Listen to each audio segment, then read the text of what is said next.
You may remember the video about the evolution simulator that I've made. The bodies move according to one fairly simple algorithm. For that reason, they can find new ways to move as part of the evolution process. But the idea sounds really interesting. If a body was only given the task to somehow survive, how would it behave?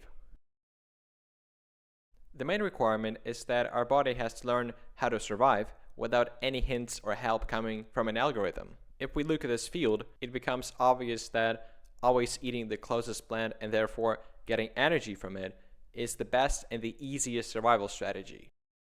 I also suspect that it's better to go towards the target in a straight line and to avoid veering off the course.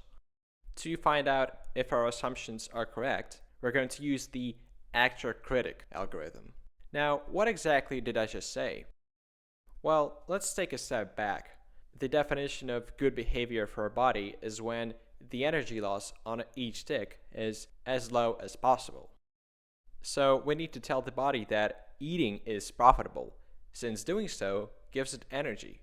When it does eat a plant, something needs to reward the body for this. When it eats nothing, it needs to be punished. This is exactly the purpose of the critic.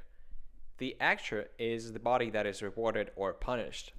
A significant bonus of this algorithm is that both the actor and the critic learn. The actor learns how to, in our case, survive, and the critic learns how to reward or punish the actor. The actor-critic based body will be called the smart body. And let's also spawn one dumb body that simply follows an instinct, going in a random direction and eating every plant it encounters. Let's see which one survives better.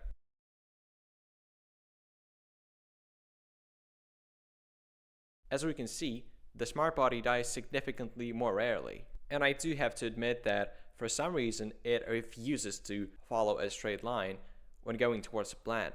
Instead, it constantly goes from side to side and wastes extra energy.